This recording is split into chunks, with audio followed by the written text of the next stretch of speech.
Okay na. Punong-puno na. Dati dito hindi halos napupuno. Ngayon siksikan na rin. Pag huli ka makapasok, halos wala nang mga parkingan. May nakaiwan ng gamit May nakaiwan ng gamit.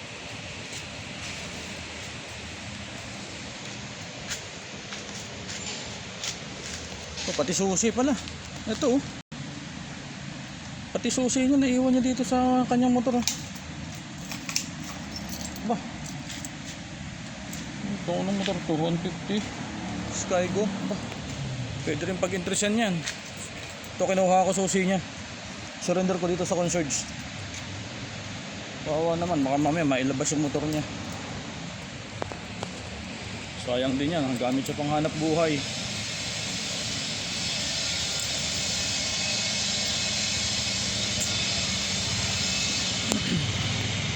Dito sa concierge, susuli ko siya.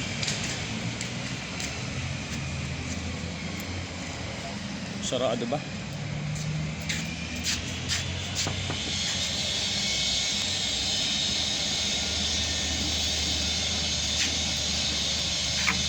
May nakaiwan ng susi doon sa parking. Skygo yan na kulay itim. Baka may maghanap.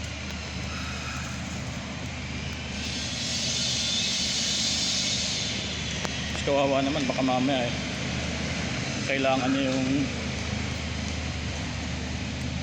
motor sa hanap buhay tapos mawawala lang.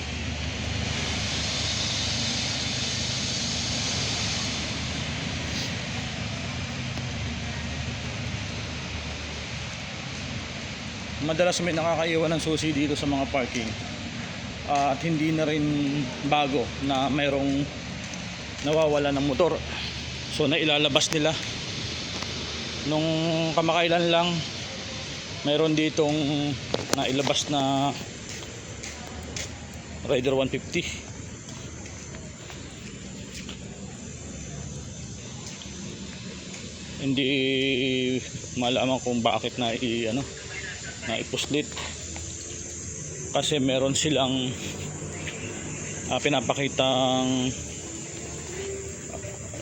ticket, parking ticket doon sa exit.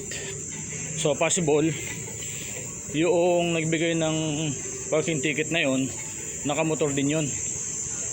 So yung kanyang ticket mismo ang ibinigay niya para mailabas niya yung motor, and then siguro bumalik para kunin yung unit niya.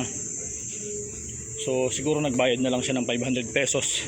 Kasi 500 pesos kapag walang ticket So siguro ganun yung ginawa, kaya na-push yung motor. So kailan lang yun, parang 2 months ago lang yata. Pero under investigation pa rin siya hanggang ngayon. Kaya dun sa mga nakamotor, siguraduhin nyo na hindi nyo maiiwan yung inyong mga susi sa inyong unit, dahil possible na mangyari din yung nawala ng motor last 2 months ago. So sayang, mahal ang motor.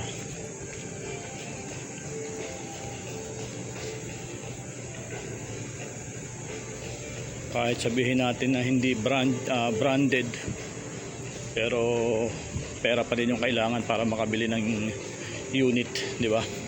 So yun, sa lahat ng mga nakamotor, kahit sa ang SM, so make sure na hindi kayo makakaiwan kahit ticket, wag nyong iwan, or yung mismong susi, kasi talagang nakakagawa ng paraan para mailabas. So hindi naman din alam ng mga guard o ng duty kung sino ba talaga may-ari, as long as may pinapakita silang parking ticket na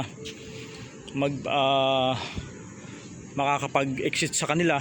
So hindi na yun hahanapan ng dokumento, unless kung wala kang maipakitang ticket, hahanapan ka ng dokumento ng ORCR. So kung wala, magbabayad ka ng 500 para mailabas mo yung unit mo, pero kailangan maipakita mo yung ORCR mo na ikaw yung nakapangalan.